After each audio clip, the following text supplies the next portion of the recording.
biar jadi sesuai dengan kehendak-Mu Tuhan. Di tempat ini Yesus yang dipermuliakan, di tempat ini Yesus yang diagungkan. Kami percaya kami menikmati lawatan dan hadirat-Mu, dan biarlah Engkau sendiri menikmati pujian dan penyembahan kami Bapa. Kami mau beribadah kepadamu Tuhan, memberikan yang terbaik bagi hormat kemuliaan nama-Mu Bapa. Kami percaya kuasa-Mu ada di tempat ini Tuhan. Bahkan Engkau hadir di tempat ini Bapa, melawat setiap kami, lingkup di tempat ini Tuhan dengan kuasa Roh Kudus-Mu, sehingga hanya ada urapan-Mu di tempat ini. Sama-sama kami beribadah kepada-Mu Tuhan. Terima kasih Bapa yang baik, terima kasih Tuhan. Kami siap untuk beribadah kepada-Mu, siap untuk memuji dan menyembah Engkau.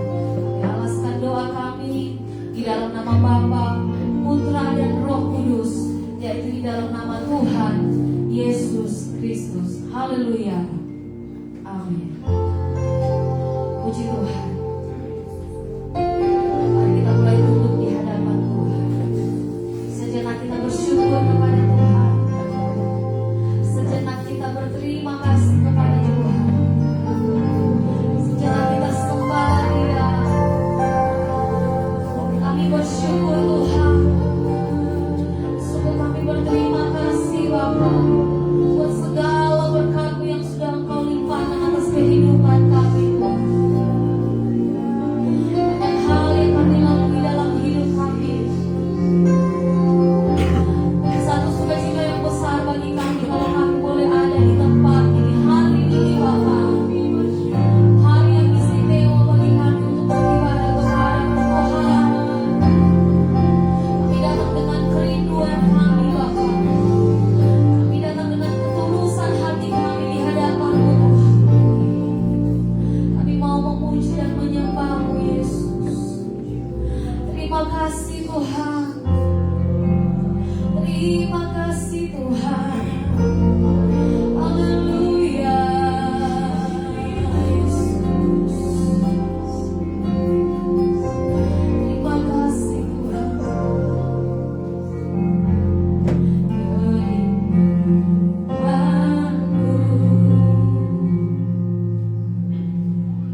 segala-galanya. Terima kasih Tuhan. Kami mau mempersiapkan hati kami, hidup kami untuk bersorak, memuji, memuliakan nama-Mu. Di dalam nama Tuhan Yesus. Haleluya. Amin. Puji Tuhan, tetap tinggal berdiri. Yesus itu adalah sahabat saya dan saudara. Amin. Kita menikmati sukacita yang dari surga di tempat ini. Boleh lambaikan tangannya yang mau menikmati sukacita surga di tempat ini. Haleluya.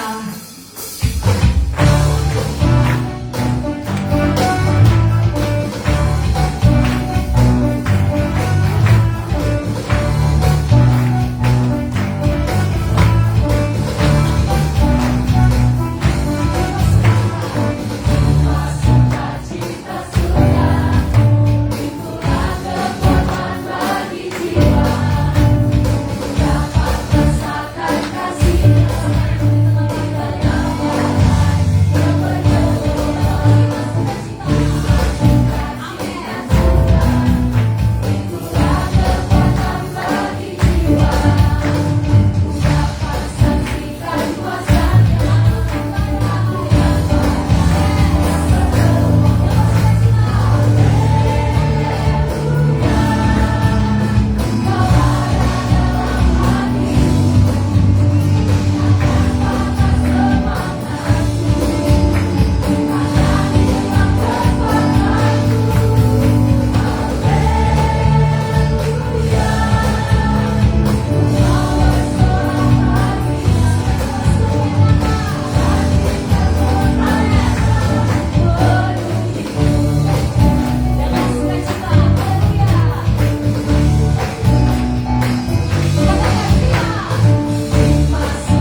Haleluya.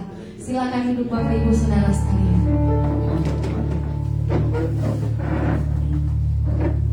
Setiap kita yang hadir pada saat pagi hari ini, tentunya kita punya beban pergumulan masing-masing. Tapi hari ini waktu kita datang di tempat ini, dengan iman kita percaya, kita sudah terima sukacita yang besar dari Tuhan. Tuhan tambah kuat baru, amin. Rahmatnya selalu baru setiap hari. Itu yang firman Tuhan katakan. Saat ini kita akan mendengarkan kebenaran firman Tuhan. Mari siapkan hatimu, kehidupanmu untuk diisi oleh kebenaran firman Tuhan. Kami percaya Tuhan, di waktu kami sendiri, di waktu tidak ada seorang pun yang dapat kami andalkan, ada Yesus, anak Tuhan yang memegang kehidupan kami. Kami tidak pernah lepas dari kasih setiamu Tuhan. Kami mau terus dimani ini Bapa. Terima kasih Tuhan.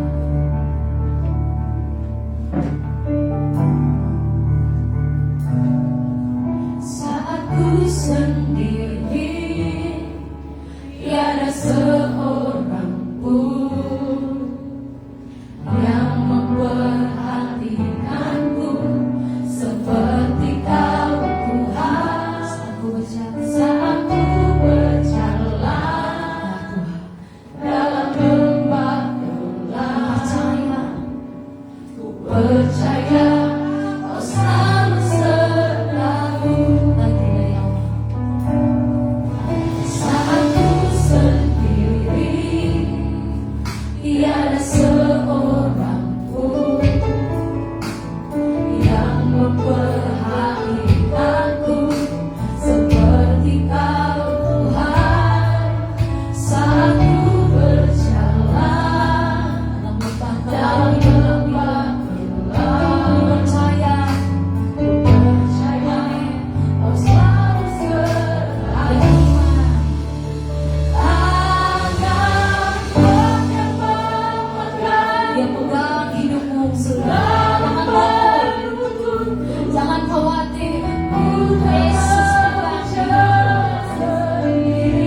tinggal dalam genggaman Tuhan. Kami mau terus tinggal dalam rencana dan kehendak-Mu Bapa. Kami percaya akan segenap hidup kami hanya kepada-Mu Tuhan. Terima kasih Bapa yang baik. Saat ini Tuhan, kami persiapkan hati kehidupan kami untuk ditaburi oleh kebenaran firman. Biarlah tanah hati kami adalah tanah yang terbaik, tanah yang siap, tanah yang subur untuk menerima kebenaran firman-Mu. Kami bukan hanya mendengar dan lalu begitu saja, tetapi kami mendengar, menerima firman-Mu itu dan melakukannya dalam kehidupan kami.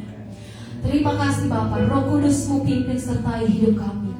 Beri pendengaran yang terbaik Tuhan, beri pengertian yang terbaik bagi setiap kami. Urapan menjadi milik bahagian kami, terlebih khusus bagi hamba-Mu yang akan menyampaikan kebenaran firman-Mu. Biarlah sesuai dan seturut dengan kehendak-Mu Bapa. Terima kasih Tuhan, kami siap sambut firman-Mu, firman yang manis, firman yang hidup. Dalam nama Tuhan Yesus, haleluya, amin. Puji Tuhan, silakan duduk.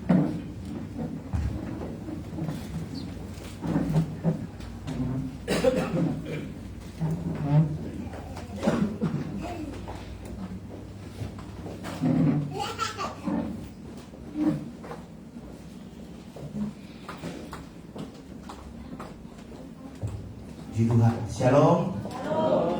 Shalom. Selamat hari Minggu saya ucapkan kepada kita semua, seluruh jemaat Tuhan.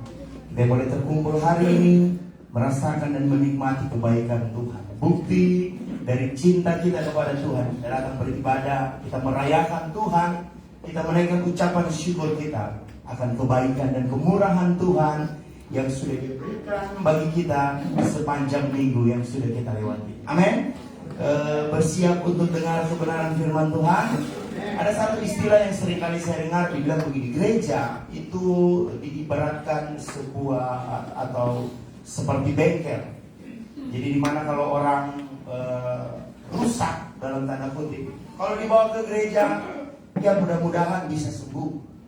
Ada yang ibaratkan gereja seperti bengkel, yang kalau ada yang rusak hati, rusak jiwa, rusak dan lain sebagainya, kalau dibawa ke gereja, katanya itu bisa sembuh.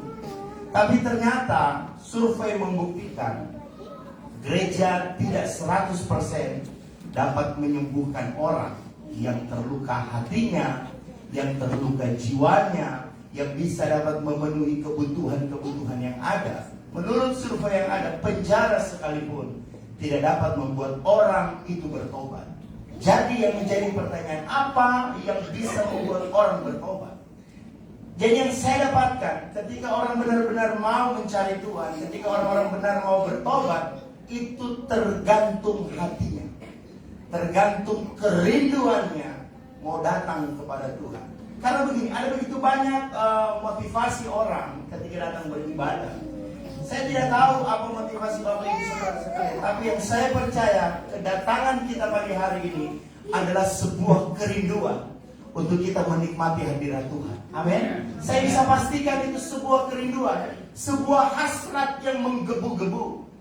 Kalau orang cinta mula-mula, satu hari tidak ketemu DP cewek, stres dia, pusing. Biasanya orang kalau masih cinta monyet, orang bilang cinta monyet.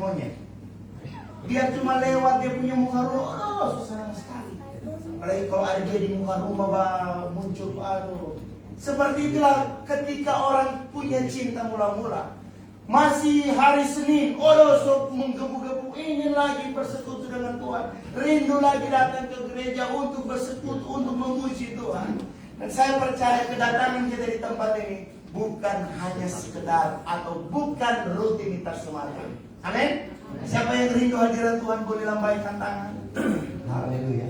Itulah sebabnya kebenaran firman Tuhan, saya akan memberikan judul respon benih firman Tuhan.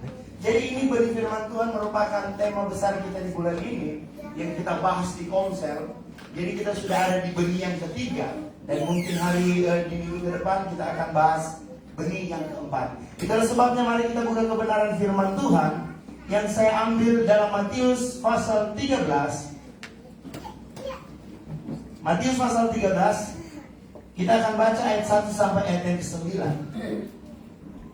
Perhatikan kebenaran firman Tuhan dan saya akan bacakan. Matius pasal 13, perumpamaan tentang seorang penabur. Pada hari itu keluarlah Yesus dari rumah itu dan duduk di tepi danau. Maka datanglah orang banyak berbondong-bondong lalu mengurumuni dia sehingga ia naik ke perahu dan duduk di situ. Sedangkan orang banyak semuanya berdiri di pantai.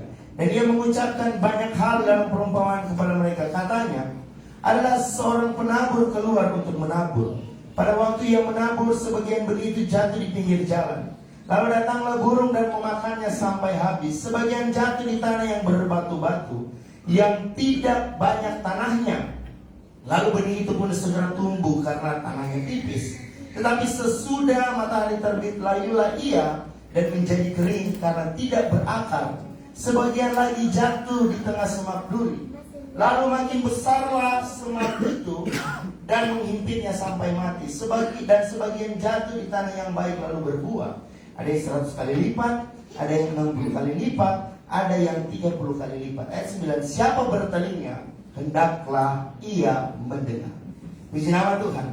Jadi kebenaran firman Tuhan, saya akan membagi 4 hal atau 4 macam tanah ya yang mungkin barangkali ada di tengah-tengah kita yang kita lagi alami hari ini. Barangkali kita benar-benar datang dengan hati yang rindu, kita mempersiapkan tanah yang terbaik untuk ditaburi kebenaran firman Tuhan. Saya tidak tahu, biasanya persoalan, pergumulan, masalah itu mempengaruhi respon kita terhadap kebenaran firman Tuhan. Biasanya konsentrasi kita, fisik kita itu bisa mempengaruhi benih yang akan ditaburkan pagi hari. Dan saya percaya kita mempersiapkan tanah yang terbaik agar benih firman itu jatuh di tanah yang terbaik. Amin. Mari kita persiapkan hati kita. Kita akan dengar firman Tuhan. Lanjut.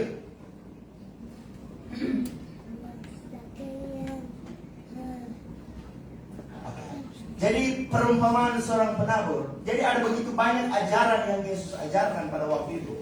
Terlebih dalam kitab Injil, Yesus seringkali mengajar atau dia berkhotbah dengan memakai perumpamaan. Jadi kalau kita baca dari ayat 1, ayat 2 sampai ayat 3, ketika Yesus keluar dari rumah, dia langsung naik ke atas perahu dan dia mulai berkhotbah. Jadi bisa saya pastikan panggung Yesus pada waktu itu di tengah orang banyak di atas perahu. Dulu di zaman Yesus tidak ada pengeras suara. Saya berpikir waktu Yesus memberi makan 5.000 orang, waktu dia berkhotbah tanpa pengeras suara, tapi firman itu boleh sampai. Jadi jangan punya alasan begini, oh DP suara tidak jelas, oh DP ini. Itu tergantung tanah hati kita. Jadi pada waktu Yesus keluar, dia naik di atas perahu dan dia mulai menceritakan perumpamaan seorang penabur. Ia mengajar dengan menggunakan perumpamaan untuk menggambarkan apa yang sedang terjadi dalam kehidupan nyata. Next. Jadi pada waktu itu Yesus memberikan sebuah perumpamaan. Dia melukiskan gambaran tentang dunia melalui perumpamaan. Kenapa? Karena perumpamaan terkadang menandakan suatu ajaran yang bijak dan mendalam, yang tujuannya untuk mengajar. Ia mengajarkan pengajaran baru dengan menggunakan cerita. Jadi metode ini sangat baik adanya ketika Yesus pakai untuk mengajar, untuk memberitakan firman di tengah-tengah orang banyak pada waktu itu. Tentu ada latar belakangnya, tentu ada maksud Tuhan kenapa dia menggunakan perumpamaan. Boleh lanjutin? Total perumpamaan kalau saya tidak salah ada sekitar 30 perumpamaan yang tercatat dalam kitab Injil. Jadi alasan Yesus memilih perumpamaan yang pertama, saya bacakan ya, karena saya tidak terlalu jelas dia. Pertama, perkara-perkara rohani dapat dibuat lebih jelas ketika Yesus menggunakan perumpamaan. Yang kedua, supaya dapat dibuat lebih mudah untuk dimengerti. Yang ketiga, supaya perbuatan-perbuatan biasa dapat diberi arti atau makna rohani. Yang keempat, supaya perkara-perkara mengenai Allah bisa diungkapkan dengan mudah. Yang kelima, lebih mudah bagi mereka yang masa bodoh dengan perkara-perkara itu. Dan yang keenam, supaya firman Allah akan berbicara kepada kita dengan cara sederhana. Amin. Ada begitu banyak orang yang S3, S4, S5, pokoknya SS. Dia mulai menggunakan kata ini. Sampai ada trofi istilah kalau di sekolah Alkitab. Kalau orang yang tidak mengerti, ketika diberitahu, ketika diajar, ketika diskusi dan lain sebagainya, kita melabeli orang tersebut dengan dia belum belajar tentang biologi. Kalau saya bilang biologi, orang kalau belajar apa lagi? Ilmu yang mempelajari tentang biologi. Lanjut. Yang pertama, kita akan membahas 4 macam tanah yang diungkapkan oleh Yesus, yang disampaikan oleh Yesus mengenai perumpamaan. Yang pertama, benih yang jatuh di pinggir jalan. Perhatikan dalam ayat tadi yang kita sudah bacakan, atau kita beranjak ke ayat yang ke-19. Jadi dalam pasal ini, dalam perikop ini, ketika Yesus memberikan sebuah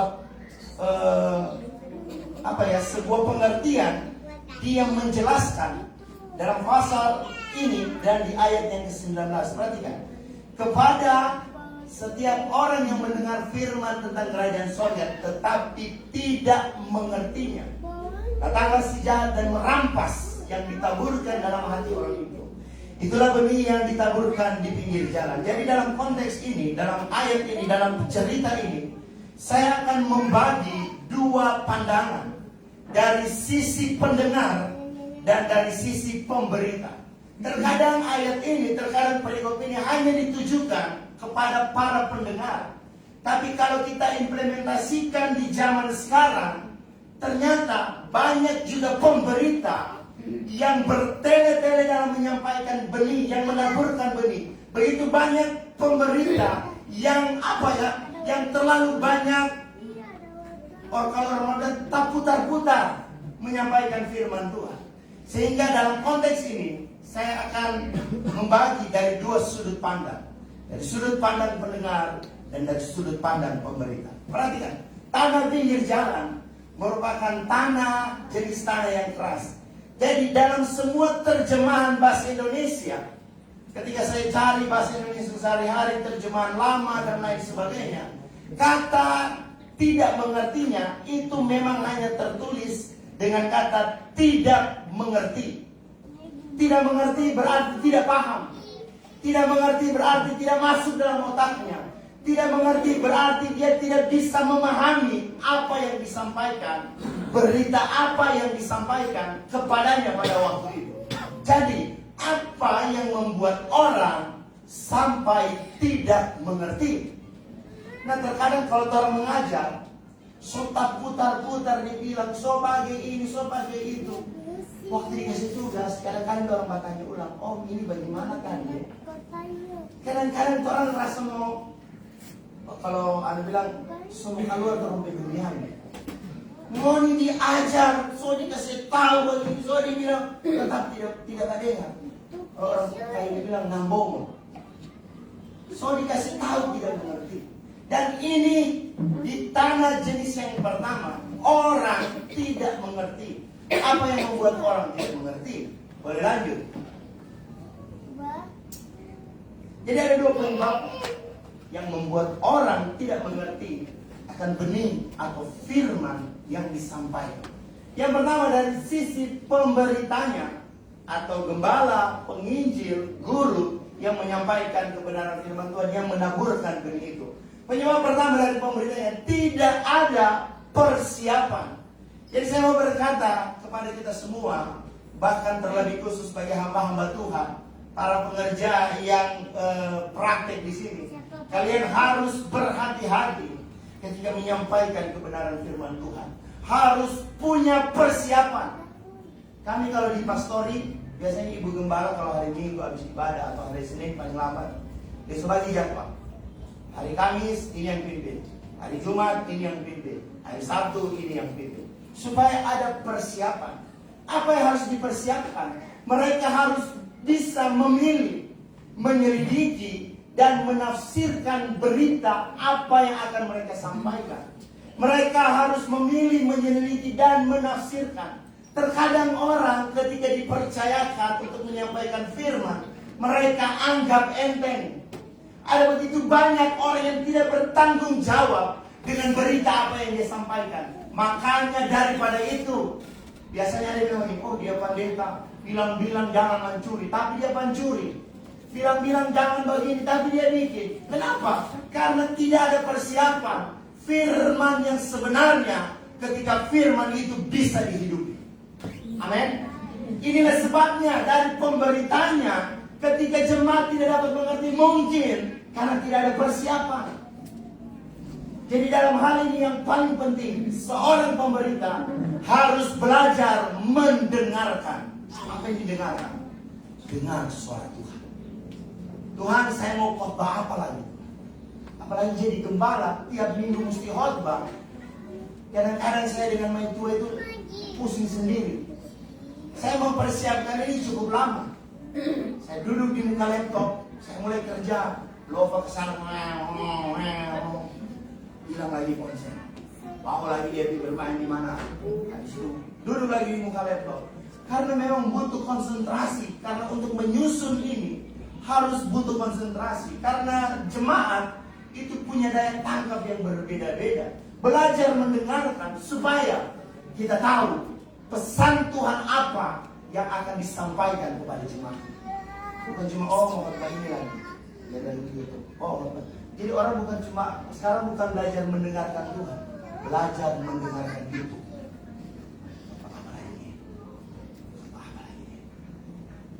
Dan yang kedua, terkadang orang tidak mengerti itu karena bahasa yang terlalu tinggi yang seperti saya bilang tadi. Karena dia so S3, dia mau pakai bahasa Indonesia sehari-hari. Apalagi kalau pakai bahasa daerah, oh dia sudah tidak mau. Dia mulai pakai bahasa tinggi. Sehingga jemaat itu tidak dapat mengerti berita yang disampaikan. Yang ketiga, tafsiran yang liar. Ada istilah exegesis dan eisegesis. Ini sebentar akan saya bahas. Dan penyebab yang kedua itu tergantung dari pendengarnya. Nah ternyata fisik itu mempengaruhi konsentrasi. Contoh, kalau tadi malam dia habis nonton bola, tadi malam dia habis main bulu tangkis, tadi malam dia habis apakah kegiatan apa yang dia buat sehingga membuat dia tidak bisa tidur enak. Ternyata waktu duduk di tiup-tiup AC, orang bisa mengantuk. Nah ketika orang mengantuk ini konsentrasi jadi tidak betul.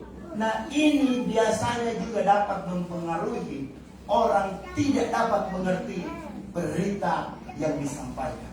Yang kedua tentang persepsi. Nah persepsi ini seringkali banyak membuat jemaat kepahitan. Gembala lagi yang khotbah. Kita sudah tahu itu gembala itu. Ada di BCW di sana. Jadi pendeta model begitu. Nah kalau orang sudah kayak begitu, pendeta penipu itu. Yang jatuh saja. Sehingga waktu kita orang duduk dengar firman, kau lihat dia punya muka, persepsi ini sudah bermain. Betul lagi. Jadi akhirnya berita yang disampaikan, apapun itu firman yang disampaikan, itu pasti tidak akan dapat dimengerti. Kenapa? Karena persepsi kita kepada pemberita itu sudah negatif. Yang berikut, pengetahuan iman yang tidak bertumbuh.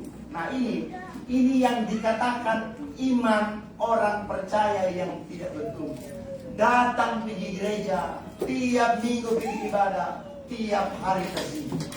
Tiap minggu pergi ibadah, tiap hari meraju. Tiap minggu pergi ibadah, tiap hari makan air. Tiap minggu pergi ibadah, tiap minggu mabuk. Tiap minggu pergi ibadah, tiap hari main judi. So ini orang pengetahuan iman yang tidak bertumbuh. Oh kalau di gereja, bisa dapat penghargaan.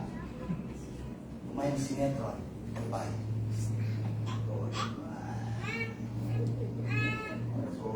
Biar perlombaan dia semua.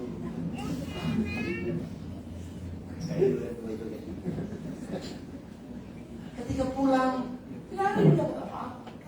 Ini pengetahuan iman Kristen meliputi pengetahuan tentang Alkitab dan tentang doktrin. Jadi orang-orang yang seperti ini dapat menyebabkan firman tadi itu tidak dapat dimengerti.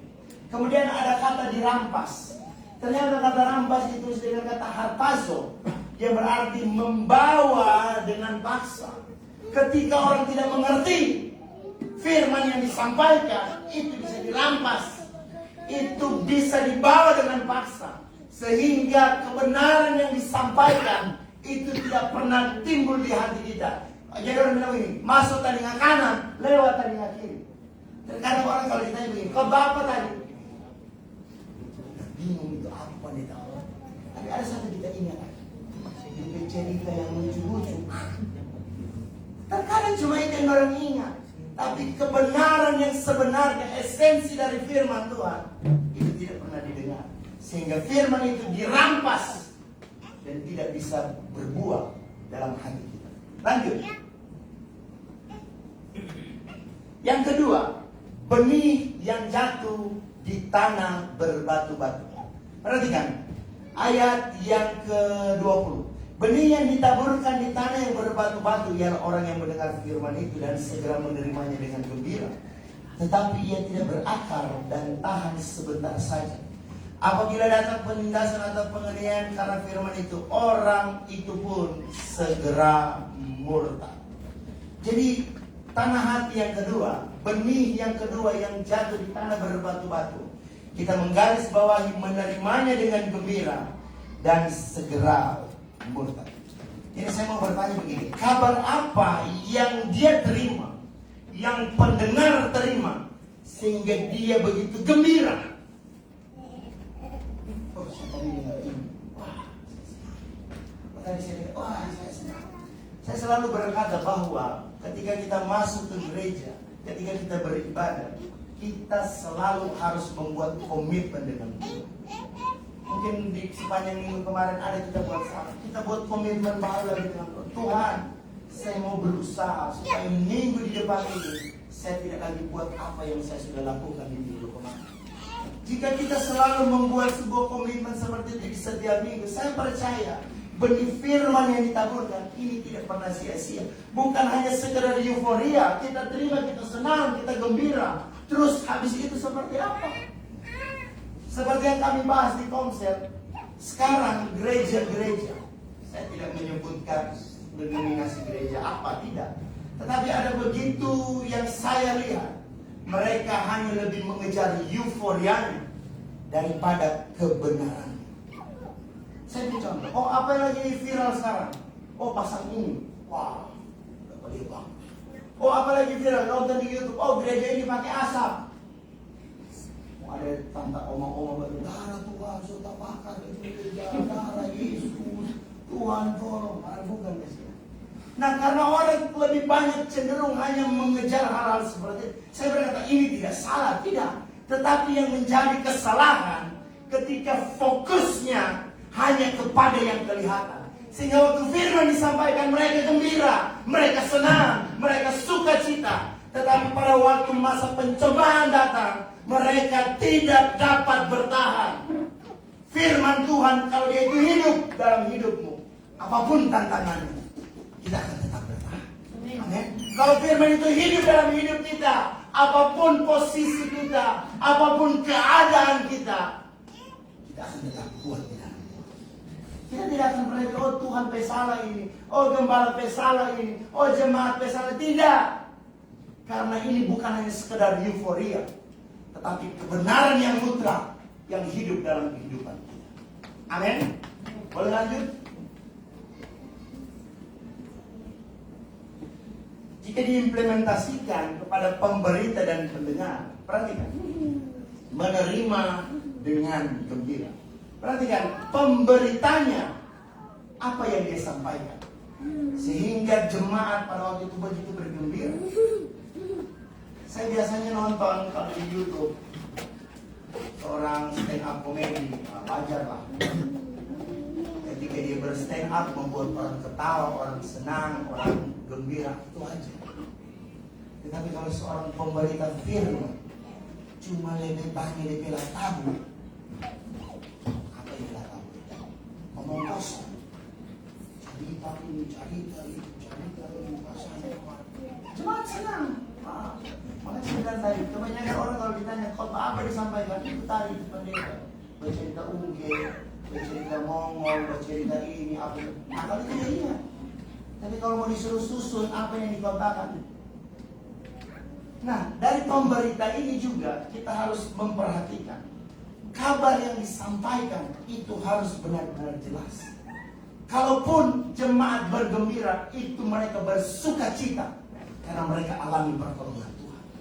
Waktu berita disampaikan, waktu mereka gembira, itu pun harus benar-benar dipastikan kegembiraan, sukacita itu harus berasal dari Tuhan. Jangan hanya sekedar omongan kosong yang disampaikan sehingga jemaat senang bersukacita, pada akhirnya mereka meninggalkan Tuhan.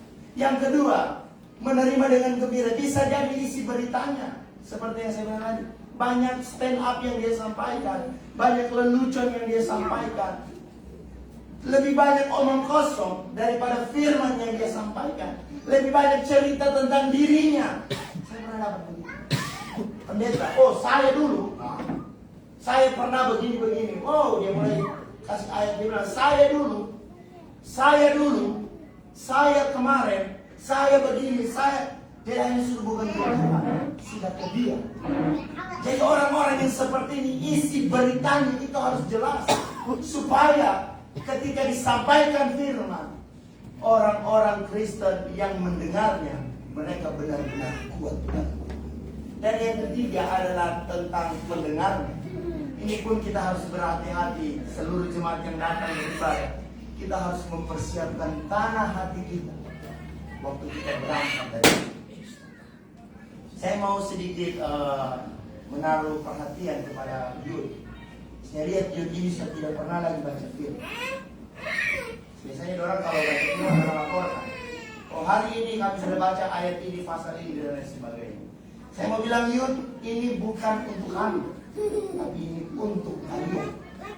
Kalau kalian banyak diisi dengan firman, otomatis hidup kalian akan semakin hari semakin bertumbuh ke arah yang tepat. Begitupun dengan jemaat Tuhan, harus rajin baca firman. Tiap hari kalau bisa satu hari satu pasal. Sini kalau kita mau suruh angkat tangan, saya mau dapat tahu semua ini siapa yang rajin, siapa yang sudahlah. Saya mau menekankan kepada kita harus rajin baca firman Tuhan. Setelah saya mikir kan, rajin anak. Karena firman itu adalah harus. Jangan nanti so setengah mati, so di ujung tanduk.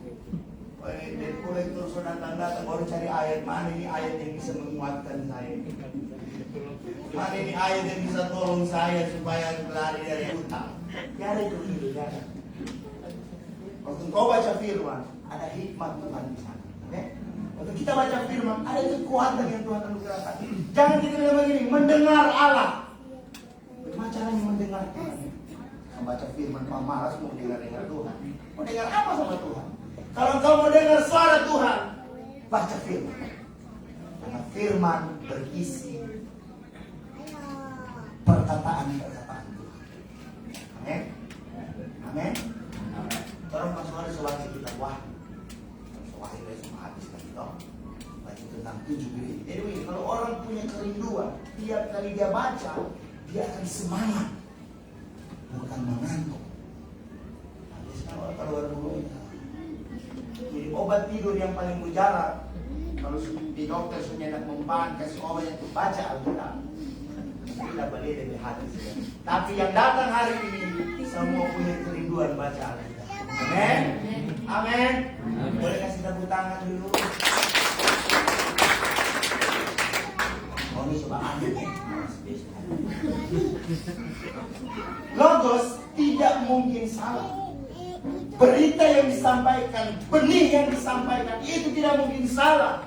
Yang membuat kesalahan, yang menjadi keliru sehingga benih itu tidak jatuh, tidak hidup dalam hidup kita adalah pemberitanya, isi beritanya, bahkan pendengarnya yang punya pemahaman keliru, yang menyampaikan berita yang keliru sehingga firman itu tidak hidup. Firman tidak pernah salah. ini merupakan buku tertua dan sangat terpercaya. Ribuan abad Alkitab sampai hari ini itu tetap bisa dipercayai. Kalau kita mau belajar tentang biologi, ada di dalamnya. Kita mau belajar tentang antropologi, ada di dalamnya. Kita mau belajar tentang teologi, ada di dalamnya. Seluruh pelajaran itu ada dalam Alkitab. Bahkan yang belum terjadi, itu sudah tercatat dalam kebenaran firman Tuhan. Jadi boleh saya pastikan, logos perkataan Tuhan itu tidak salah. Amin.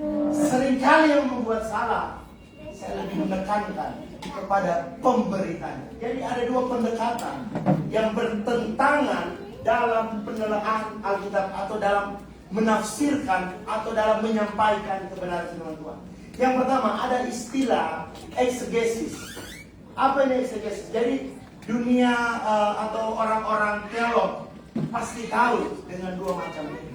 Kita ingin tahu kalau Jos dan Joshua tahu ini exegesis dan exegesis. Exegesis adalah penjelasan sebuah teks berdasarkan analisis. Penafsir digiring kepada kesimpulannya dengan mengikuti teks. Jadi begini, seorang pemberita firman, dia harus baca kebenaran firman Tuhan berulang-ulang supaya dia tahu apa maksud dari ayat yang disampaikan. Dia harus pelajari, dia harus baca berulang-ulang. Cari bahasa aslinya, cari latar belakangnya, cari apa yang sementara terjadi. Di ayat sebelumnya dicatat apa, di ayat selanjutnya dicatat apa, dalam perikop itu tercatat apa. Itu harus dipelajari semua. Sehingga waktu kita menyampaikan firman, itu tidak asal-asal. Amin. Ini ilmu berkhotbah. Jadi siapa tahu ada dari sini yang semua belajar berkhotbah, orang mau menginjil nanti Desember. Jadi ini ilmu berkhotbah, exegesis, teks yang kita bawa, teks yang kita sampaikan, teks yang kita baca, ini adalah benar-benar asli. Ada biasa begini, oh api itu berbicara tentang penderitaan. Ada yang bilang begini, oh mau video baca tentang semut itu berbicara tentang hidup yang kecil, yang lemah. Padahal bukan itu, cuma dari asal-asal saja. Sehingga itu menimbulkan yang dikatakan dengan exegesis, pendekatan yang berlawanan dengan kitab suci. Penafsir menyuntikkan gagasannya sendiri ke dalam teks. Ini bisa dikatakan seorang pemberita yang Abu Nawas. Sorry, tapi ini saya harus sampaikan kepada jemaat, biar jemaat bisa tahu yang mana benar-benar kebenaran yang harus disimpan, yang mana hanya sekedar omongan biasa. Hati-hati di zaman sekarang, apalagi YouTube. Kami tidak setiap hari bisa berkhotbah kepada Bapak Ibu, tapi dalam setiap hari Bapak Ibu bisa nonton YouTube, bisa melihat semua hamba Tuhan berbagai jenis, berbagai macam, sesuai selera.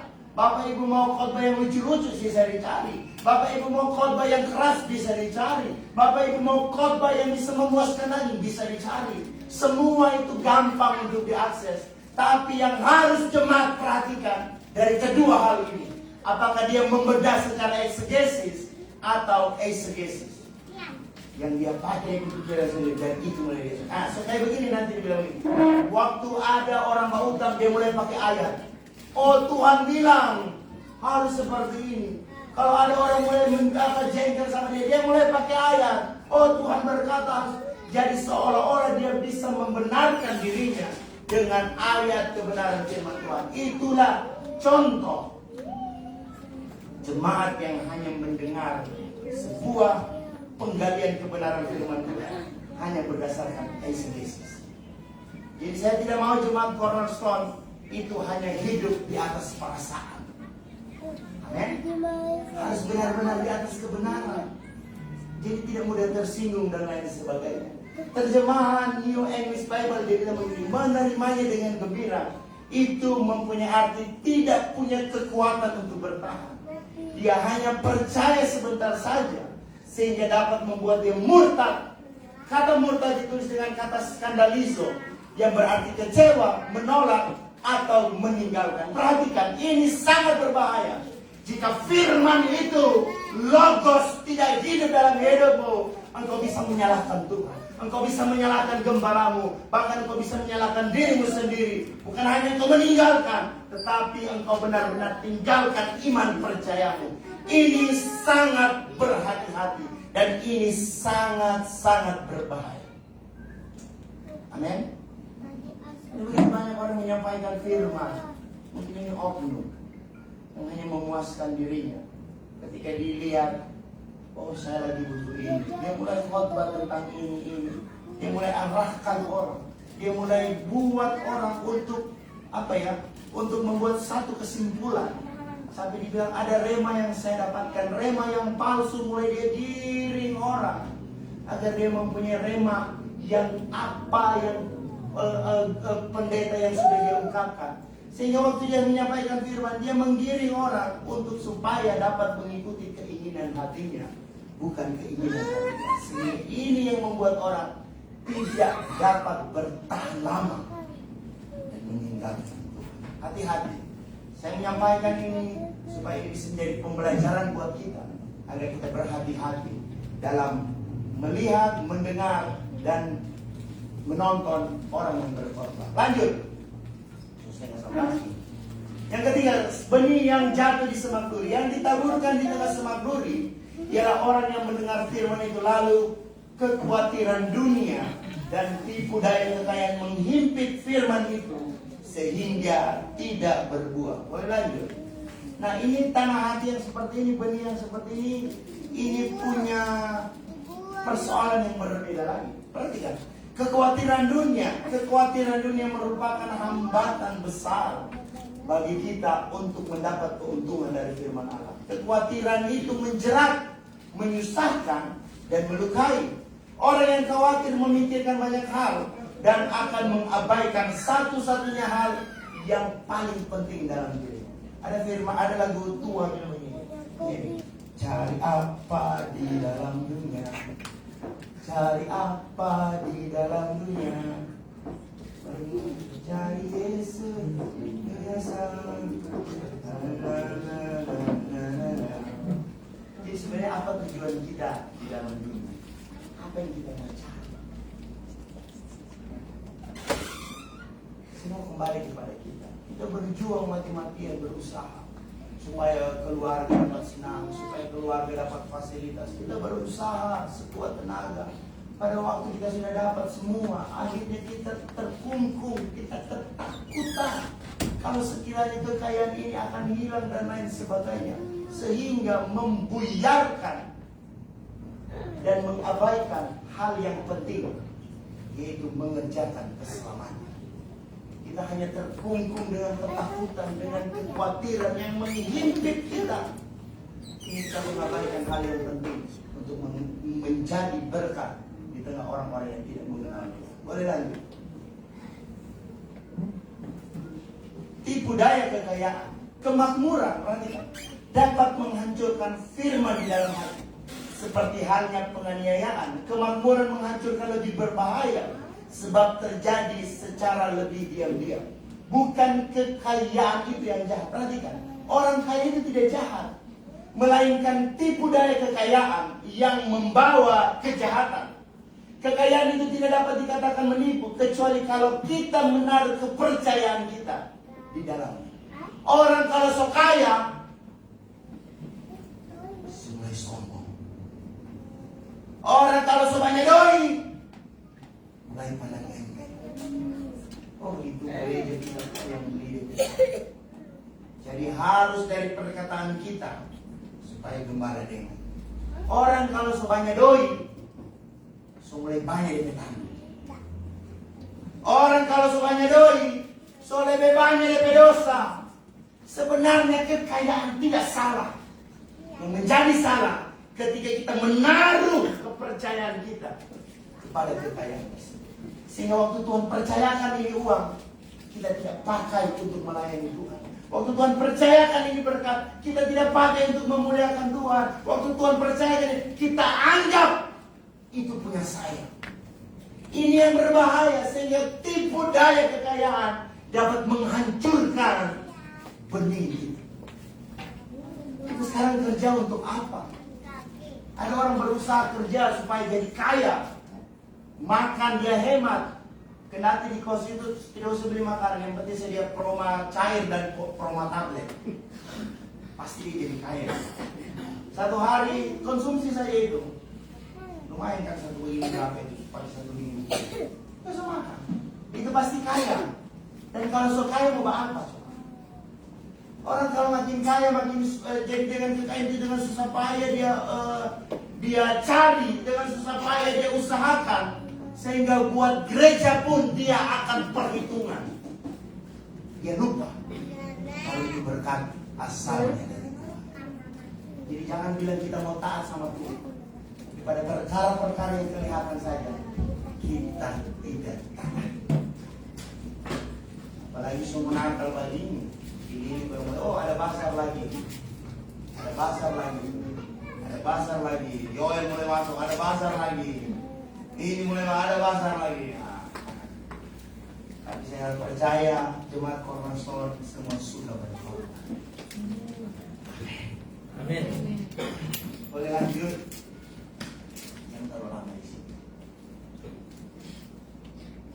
Masalahnya, nah di sini ada masalah. Jadi kenapa firman itu terhimpit sehingga membuat kita lebih fokus kepada kekayaan, mengejar kekayaan dan menaruh harapan kita, kepercayaan kita kepada kekayaan. Ternyata yang menjadi persoalan ajaran kemakmuran itu begitu kuat diajarkan.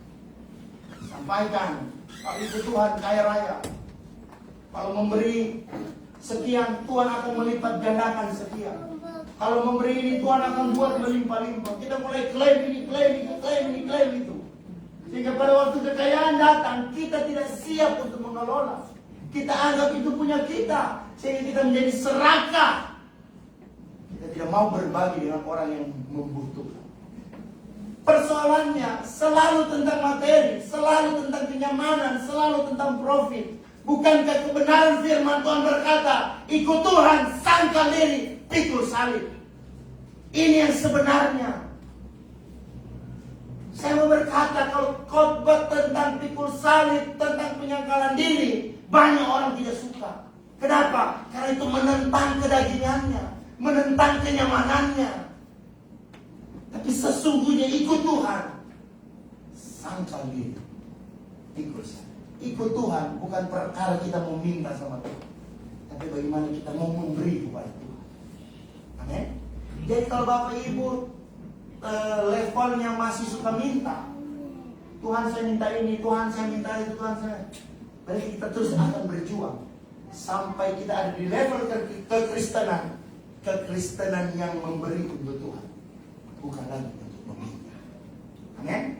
Ini menandakan sebuah level yang akan terus naik. Kita mengajarkan hal ini bukan supaya Bapak Ibu Saudara sekalian terus memperhatikan kami, tidak. Orang Tuhan yang pelihara kok. Semua kita Tuhan yang pelihara. Jadi jangan selalu beranggapan supaya gembala jadi kaya, supaya gembala. No, tidak. Bagaimana cara waktu kita ikut Tuhan, kita mau memberi buat Tuhan. Levelnya harus terus naik. Saya percaya Cornerstone punya level yang makin hari makin menaik, makin hari makin meningkat, makin hari makin terus terangkat. Dan pemahaman kita tentang firman Tuhan makin hari harus makin sempurna. Amin. Jadi kalau kita kekristenan yang hari masih Tuhan mau ini, jadi kalau datang doa, Tuhan saya mau minta ini, Tuhan saya mau minta ini. Kapan Tuhan punya bagian? Kita selalu datang cuma minta. Kenapa? Karena pengajaran tentang kemakmuran, tentang kenyamanan seringkali dikumandangkan dari atas dunia. Bagi jemaat Cornerstone harus mempersiapkan diri untuk menjadi gereja yang keluar. Amin. Kalau kita sudah menjadi gereja yang keluar, kita harus siap dana, siap daya, dan harus rajin berdoa. Karena kalau tidak seperti itu, kita akan minta terus. Tuhan tidak menyuruh kita untuk seperti itu. Tuhan suruh kita untuk pergi jadi berkat bagi orang yang belum kenal Tuhan. Amin. Setiap firman kalau tidak nyaman bagi daging, itu bukan rema. Selalu ada penolakan jika itu bukan tentang keuntungan. Tidak ada biasa begini, nggak dapat rema apa tadi di gereja? Oh iya, saya dapat rema. Kalau kita berharap sama Tuhan, Tuhan mau kasih berkat orang. Oh tadi saya dapat rema dari khotbah tadi Pak Pendeta dibilang kalau berharap punya iman pasti orang akan dibantu, pasti orang akan diberkati. Semua tentang dia. Bukan rema yang memang benar-benar dapat bertahan, membuat dia bertahan di tengah-tengah badai, di tengah persoalan dan lain sebagainya. Dia dapat rema supaya dia punya keuntungan diri ini semakin meningkat. Jadi harus berhati-hati. Lanjut. Semua habis. Yang terakhir, benih yang jatuh yang di tanah yang baik. Yang ditaburkan di tanah yang baik ialah orang yang mendengar firman itu dan mengerti. Dan karena itu ia berbuah. Ada yang 100 kali lipat, ada yang 60 kali lipat, ada yang 30 kali lipat. Siapa di sini yang mau benih itu bertumbuh jadi 100 kali lipat? Boleh angkat tangan? Kalau mau ditanya, semua orang pasti mau. Cuma persoalannya apakah dia mau diproses untuk dapat buah 100 kali lipat. Kalau dia mau hasilnya 100 kali lipat, harusnya prosesnya juga tidak main-main. Sehingga ada yang kata firman dan logos. Ini akan saya bahas. Jadi kita pilih yang mana? Tentu kita akan memilih 100 kali lipat. Boleh lanjut? Diperhatikan. Seperti yang saya katakan tadi, dalam sebuah ibadah, ketika pendeta berkhotbah, seringkali kita kiranya firman ini menjadi rema dalam hidup kita. Saya tadi dapat rema yang ini. Wah, saya senang sekali, puji Tuhan. Apa rema firman hari ini? Ada teman yang bertanya kepada kita. Saya tidak dapat rema apa-apa tadi. Baik, saya rasa ikut pendeta khotbah. Biasa saja. DP khotbah juga cuma itu terus. DP berita juga putar-putar. Saya tidak dapat apa-apa. Sehingga kita mulai mengkelompokkan antara logos dan rema. Kita perhatikan. Lanjut.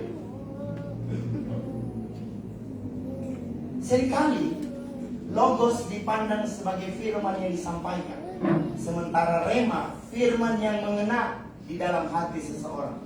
Logos adalah firman secara umum, tetapi rema adalah firman secara khusus yang menyentuh hati dan mengubah seseorang. Ternyata itu keliru. Jadi ini seolah-olah logos tingkatannya di bawah daripada rema. Jadi pada waktu firman disampaikan, kita beranggapan kalau kita tidak dapat rema, seolah-olah logos firman benih yang ditaburkan itu biasa saja. Itu tidak punya dampak apa-apa bagi saya. Kalau saya tidak dapat rema, ternyata ini keliru. Logos adalah perkataan Allah, tidak tergantung pada respon pendengar. Mau respon baik, mau respon baik, logos tetap punya kuasa. Amin. Lanjut. Jadi hati-hati kita menggunakan kata rema yang seringkali mungkin sudah seringkali bilang. Jadi Kisah Rasul 10 ayat 44, waktu Petrus menyampaikan khotbah di rumah Kornelius, Petrus menyampaikan rema, dan orang-orang pada waktu itu mendengar logos atau mendengar kebenaran firman. Membedakan rema dan logos seolah-olah kita membatasi otoritas atau kuasa firman pada manusia. Perhatikan, kata logos ini berarti berkata, berbicara, berfirman jika yang mengucapkan Allah. Sedangkan kata rema ini berarti kata yang diucapkan melalui mulut. Jadi saya mau bilang begini, logos dan rema ini tidak bisa kita selalu banding-bandingkan. Oh logos dia punya ini lebih penting, oh rema ini lebih penting. Dalam situasi dan momen-momen tertentu, dalam kasus-kasus tertentu, terkadang ini terbalik. Jadi jangan seringkali berkata, oh rema ini sesuatu yang lebih wah dibandingkan logos. Sehingga ketika kita kembali kepada 4 taburan tadi, kita menganggap benih yang disampaikan, kalau itu tidak jadi rema, itu tidak punya kuasa apa-apa. Makanya saya berbagi tentang ini. Saya mau bilang, logos ini tetap punya kuasa. Dan ketika rema ini disampaikan juga melalui Kristus, ini pun punya kuasa. Jadi logos dan rema ini tidak bisa kita bandingkan. Tetapi ini selalu berjalan beriringan. Mereka bersama-sama tergantung situasi dan kondisi. Lanjut. Kata rema dan kata logos dipakai secara bersamaan di dalam Alkitab. Dalam kenyataannya, kata rema di dalam Alkitab tidak selalu firman Tuhan. Jadi perhatikan, yang lebih tepat, Alkitab itu berisikan sebagian perkataan Allah dalam arti rema. Tetapi seluruh isi Alkitab adalah firman Allah dalam arti logos, yang tertulis karena Allah tidak hanya berfirman lewat rema, tetapi juga lewat peristiwa, lewat oknum, dan hal-hal tertentu yang terjadi dalam Alkitab. Jadi sekali lagi saya mau tekankan bahwa rema dan logos ini punya kesamaan, tergantung situasi dan tergantung kondisi. Lanjut. Kesimpulannya, ketika firman tidak dapat dimengerti, kemudian dirampas, bisa jadi dikarenakan pemberita menggiring pendengar untuk menciptakan sesuatu yang keliru. Yang tadi saya bilang, oh itu rema, oh itu yang saya dapatkan tadi. Jadi seolah-olah logos ini tidak punya kuasa kalau rema tidak didapatkan dalam kebenaran firman Tuhan, sehingga menghasilkan kekhawatiran hingga murtad. Lanjut. Perbedaan logos dan rema dengan mudah menggiring kita untuk memahami bahwa firman Allah, jika ingin sungguh-sungguh memiliki kuasa, hanya dapat diakses oleh mereka yang mampu mengubahnya menjadi rema. Ya, itu yang saya bilang tadi. Boleh pemain musik maju? Lanjut. Apakah firman itu baru memiliki kuasa kalau diterima oleh orang lain? Jelas tidak. Firman Tuhan yang keluar dari mulut Allah, dari mulut para nabi, dari mulut para rasul, dari mulut para gembala, dari mulut para guru, dan dari mulut para penginjil adalah berkuasa, terlepas dari respon jemaat yang menerima berita tersebut. Amin. Jadi saya mau berkata, setiap logos yang disampaikan itu punya kuasa. Jadi itu tergantung tanah hati kita. Sikap hati kita seperti apa, kita mau merespon itu. Lanjut, terakhir. Masalahnya bukan pada benih itu, bukan pada firman itu yang adalah baik, tapi dengan tanah dan responmu terhadap benih itu. Jangan seringkali kita berkata, oh pendeta A bilang ini dan B dan lain sebagainya. Setiap perkataan firman yang disampaikan itu selalu mengambil kuasa. Kita tangkap itu dan kita simpan dalam hati kita yang terbaik supaya bisa menghasilkan 100 kali. Puji nama Tuhan, kebenaran firman Tuhan. Sampai di sini, mari saya undang kita menutup mata kita. Kita akan berdoa buat kebenaran firman Tuhan. Kita akan berdoa buat persembahan pada saat. Bapa yang baik, kami bersyukur. Terima kasih untuk kebenaran firman yang sudah disampaikan dengan segala keterbatasan yang ada. Biarlah Roh Allah ini menyempurnakan, hamba-Nya menyampaikan kepada kami. Biar Engkau yang akan terus memproses kehidupan kami, tanah hati kami Tuhan. Biar Engkau terus proses sehingga boleh menghasilkan 100 kali lipat untuk hormat kemuliaan bagi nama Tuhan. Hamba terbatas adanya, tapi biarlah benih yang sudah disampaikan, benih yang sudah ditaburkan itu tidak akan kembali dengan sia-sia, tapi biar boleh jalan di tanah hati kami yang terbaik. Untuk syukur dari firman Tuhan yang sudah kami dengar, kami akan memberikan persembahan, bahkan yang akan mengembalikan persepuluhan. Kami diberkati oleh Tuhan, kami terus dijaga, dilawat dan dilindungi oleh Tuhan. Berkat Tuhan semakin melimpah bagi kehidupan kami, dan kami tidak akan berkekurangan, tapi Tuhan akan terus memberikan kelimpahan bagi kami. Sebab dengan yakin dan dengan iman kami percaya, setiap kami yang menabur, pasti kami akan menuai. Dengan penuh sukacita kami memberi dalam nama Yesus. Haleluya. Amin. Puji Tuhan, kita bersyukur buat firman Tuhan yang sudah kita dengar pagi ini dan siang hari ini. Tuhan Yesus kiranya terus memberkati hamba kebenaran firman Tuhan. Dan tiba saatnya kita akan memberi persembahan, dan untuk persembahan yang akan dibawakan ke depan seperti biasa, kita akan mulai dari sisi sebelah kiri saya, kemudian di bagian tengah, dan terakhir di sisi sebelah kanan saya. Sambil kita bawa persembahan, kita naikkan satu pujian.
terus memegang setiap tangan kami Bapa.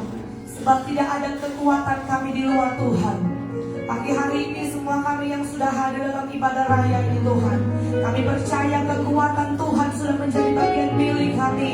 Amat terlebih kuasa firman sudah dan terus bekerja dalam hidup kami, memulihkan kami, bahkan sanggup mengubahkan setiap kehidupan kami. Dan kami percaya dengan sungguh kehadiran kami semua pada saat siang hari ini tidak menjadi sia-sia Tuhan. Tetapi kami percaya kami pulang dari tempat ini, kami menerima berkat sorgawi tinggal menjadi bagian milik kami. Roh kami dikuatkan, iman kami dikuatkan, biar membuat kami menjadi jemaat Tuhan. Seluruh jemaat Cornerstone kami yang hadir pagi hari ini menjadi jemaat yang berakar, bertumbuh dan menghasilkan buah guna hormat dan kemuliaan nama Tuhan. Biar hidup kami ini adalah hidup yang dapat dinikmati oleh Tuhan dan dapat menjadi berkat bagi sesama kami. Kami percaya Tuhan, setiap kami yang datang, apapun situasi kami, keadaan kami, Tuhan Maha tahu dan Maha melihat. Tapi kami percaya dalam semuanya itu, apapun yang terjadi dalam hidup kami, rancangan Allah tidak pernah gagal dalam hidup kami. Kami menerima dengan iman bahwa Allah turut bekerja dalam segala hal, entah itu baik atau buruk bagi kami, entah itu menyenangkan atau tidak. Allah turut bekerja dalam segala hal untuk mendatangkan kebaikan bagi kami semua. Terima kasih Bapa. Siang hari ini Tuhan, kami berdoa melepaskan berkat di akhir ibadah kami, bersyafaat bagi bangsa dan negara kami, melepaskan berkat bagi Indonesia. Indonesia diberkati oleh Tuhan, Indonesia aman, Indonesia damai, Indonesia makmur, Indonesia ada di hati Tuhan. Amat terlebih kami terus berdoa bagi bangsa kami, biar hujan lawanan Tuhan terjadi di Indonesia, di negeri kami. Banyak jiwa yang akan diselamatkan, banyak jiwa-jiwa yang akan datang dibawa kepada Tuhan. Ada kegerakan besar terjadi di bangsa kami Tuhan, sehingga kami melihat banyak jiwa yang diselamatkan datang kepada Kristus. Kami percaya Tuhan, daerah kami Sulawesi Tengah diberkati oleh Tuhan, Kabupaten Morowali, Kota Bungku diberkati oleh Tuhan, tempat di mana kami tinggal saat ini Tuhan. Kami percaya di tanah Morowali, di tanah Bungku ini ada sinar kemuliaan Tuhan akan terus terpancar. Tuhan menyayangi Kota Bungku, Tuhan mengasihi Kota Bungku, dan kami percaya Tuhan, di Kota Bungku Tuhan akan kerjakan sesuatu yang besar. Dari tanah Bungku ini Tuhan, kami akan melihat banyak jiwa datang. Terlebih khusus kami terus berdoa bagi suku asli Bungku Tombelala Tuhan. Kami berdoa bagi mereka, Yesus sudah menebus mereka lunas di atas kayu salib, maka mereka layak untuk menerima keselamatan. Sebab itu jadikan kami semua menjadi saksi Kristus, menjadi pemberita-pemberita Injil melalui kehidupan kami, boleh menjadi berkat sehingga banyak jiwa yang datang. Suku asli Bungku Tombelala boleh dimenangkan, mereka datang percaya kepada Kristus. Di sepanjang minggu ini Tuhan, semua umat Tuhan akan beraktivitas dalam setiap tugas, tanggung jawab mereka, pekerjaan mereka, usaha mata pencarian, bahkan yang duduk di bangku studi pendidikan mereka. Kami berdoa semuanya Tuhan, kiranya campur tangan dan memberkati. Kami percaya hidup kami di sepanjang minggu ini ada di tangan Tuhan, dan kemanapun kami melangkah, kami tahu di sana penyertaan Tuhan sempurna menjadi bagian milik kami semua. Dan kami yakin dan percaya hidup kami diberkati untuk memberkati, dan hidup kami ini Tuhan adalah jawaban doa bagi orang-orang yang ada di luar sana. Terima kasih Bapa di sorga. Kami bersyukur buat persekutuan yang indah siang hari ini. Biar Tuhan dipermuliakan, disenangkan melalui ibadah raya kami pada siang hari ini. Dan akhirnya kekasih-kekasihnya Kristus, mari angkatlah tanganmu dan menerima berkat yang daripada Tuhan. Semoga Tuhan Allah, sumber damai sejahtera, Gembala yang agung yaitu Kristus Yesus, Tuhan kita kiranya memperlengkapi engkau dengan segala yang baik untuk melakukan kehendak-Nya, dan menuntut kita makin hari makin serupa dengan Kristus dalam pikiran, perkataan, dan perbuatan. Bagi Dialah kemuliaan dari sekarang sampai selama-lamanya. Kiranya Tuhan memberkati engkau dan melindungi engkau. Kiranya Tuhan menyinari engkau dengan wajah-Nya dan memberikan engkau kasih karunia. Kiranya Tuhan menghadapkan wajah-Nya kepadamu dan memberikan engkau damai sejahtera. Diberkati engkau pada waktu masuk dan diberkati engkau pada waktu keluar. Dilindungi engkau pada siang hari dengan tiang awan Allah, dan pada malam hari dengan tiang api Allah. Segala jalanmu dijauhkan dari celaka mana bahaya maut, tetapi ada penyertaan Tuhan yang sempurna tinggal menjadi